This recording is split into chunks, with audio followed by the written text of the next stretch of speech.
January 2024, and it was time. A nice, easy way back to international travel and birding via an all-inclusive package vacation to Yucatan, Mexico. We were staying at the Bahia Principe Luxury Yucatan Resort, near Tulum. Our room was on an upper floor and with a balcony overlooking a fruiting tree. It was ideal for birders. Almost our first sighting from the balcony was this feisty magnolia warbler, making the most of its winter break. It had been quite a few months since we'd last seen one back home.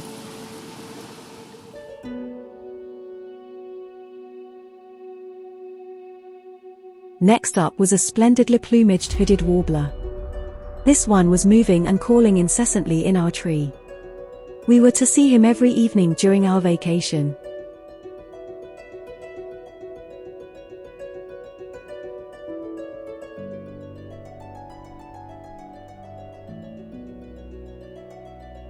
Perhaps a more unusual species, at least for us although we had seen them on many occasions before, were the plain chachalakas, who were being quite unobtrusive in the trees to the side of the balcony.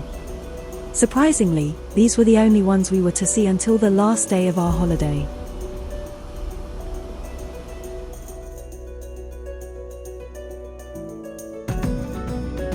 So, a few good evening birds were a good start to the holiday. Time to get changed and make our way over to the hotel buffet for dinner. We wondered what today's theme would be. I think it was Mexican. How appropriate.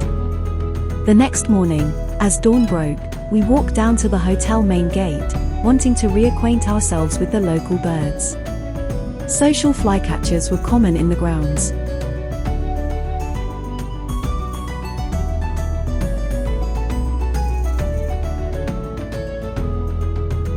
Great kiskadees, great-tailed grackles, and tropical mockingbirds were all easily seen in the grounds.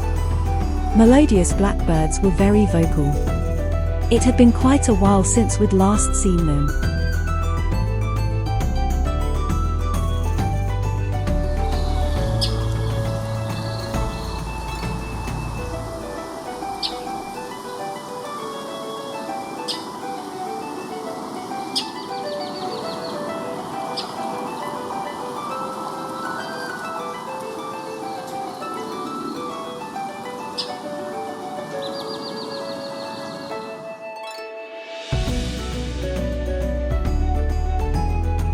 Both tropical and Couch's kingbirds were in the grounds.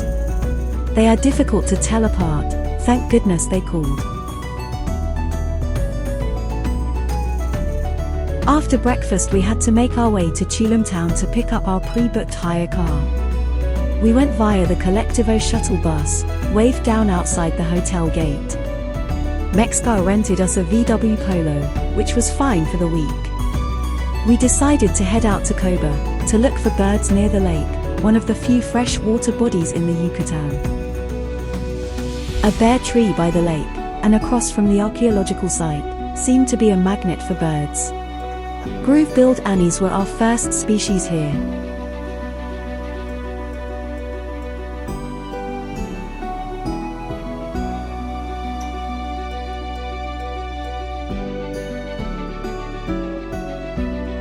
The annies were joined by bronzed cowbirds and lots of oriole species, including this yellow-tailed oriole and a good bunch of orchard orioles.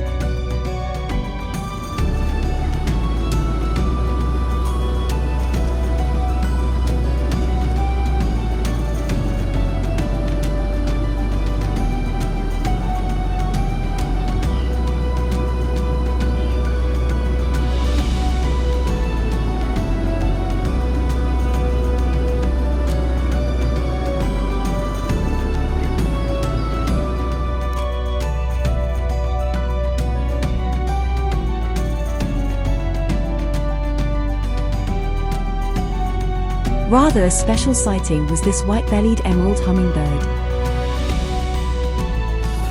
After birding the lake area we decided to explore some of the back roads around Coba. A visit to the archaeological site would wait until another day, when we could arrive just as it opened. We found clay-colored thrush and indigo bunting, along with a splendid black spiny-tailed iguana, amongst other species.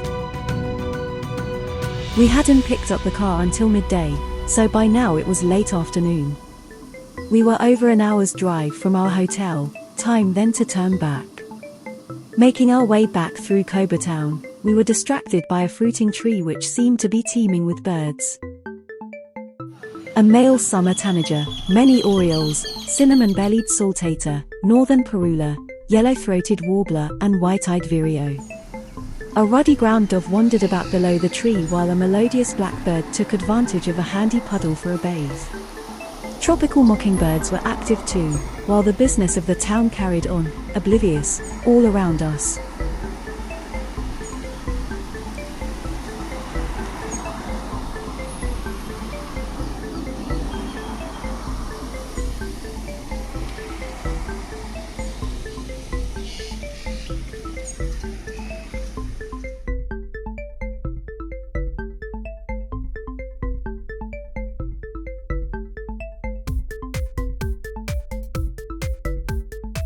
This golden-fronted woodpecker was excavating the bole of the tree.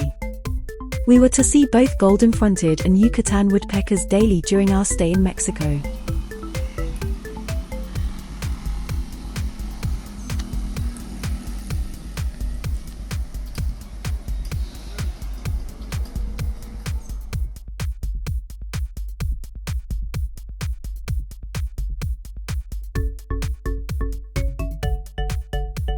Such a lot of activity, plenty to watch and enjoy here. The locals took little notice of a couple of mad tourists stood in the middle of their town, peering through binoculars and pointing cameras at random trees. Maybe they are used to it. Kobe is one of the birding hotspots of the area after all. It's easy to love male orchard orioles in full plumage.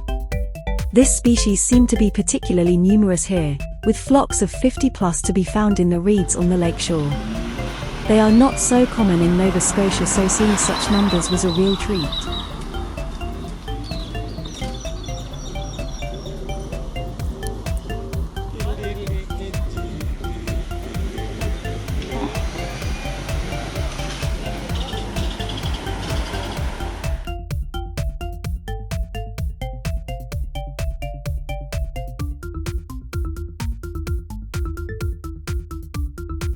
As for northern parula, white-eyed vireo and yellow-throated warbler, well, they were reminders of what to expect in a few months back home. These three, and the hooded warbler, were the commonest home species we saw. Black and white, yellow and yellow-rumped warblers were also seen, but in much lower numbers.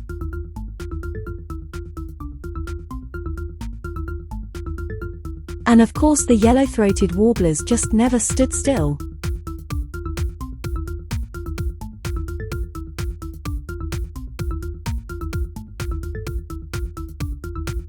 And the trop mock popped up everywhere we looked.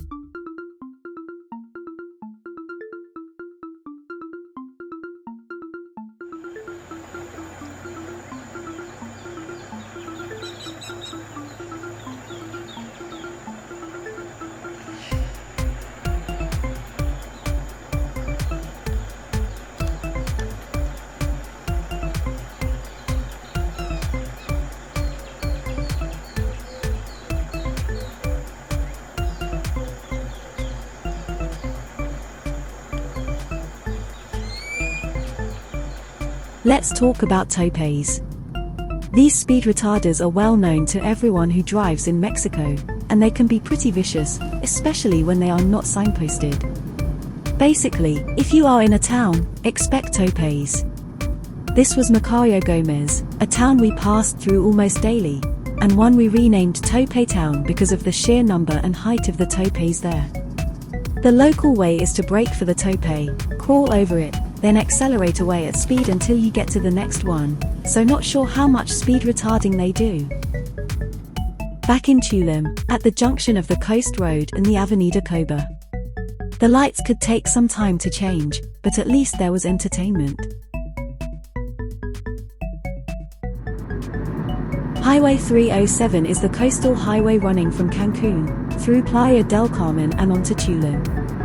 It was a fast road, thankfully without topes. Our hotel was on the left-hand side, when going from this direction, which meant we had to drive right past the entrance and a couple of kilometers further on, until we could do a U-turn, or ritorno. Getting back in the late afternoon meant we could take another turn around the hotel. We were looking for Yucatan jay, endemic to the Yucatan peninsula, as we'd been told that there was a group living in the grounds. We did come across melodious blackbirds and white-winged doves.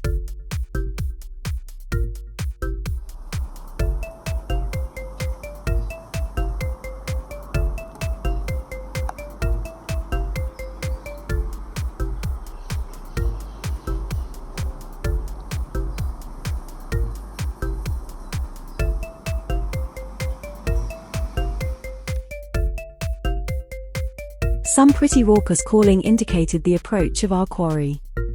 A whole flock of Yucatan jays, adult and immature birds, flew over the access road and dropped into the trees opposite. Adult birds are black, with electric blue wings and tail.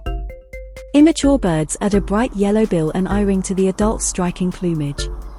It was good to see them again. The last time was back in 2009. So a good first day. Nothing new for us, but nice to see some species that we hadn't seen in quite a while. Anyway, we were in Mexico. It was warm, sunny and not snowing. What's not to like?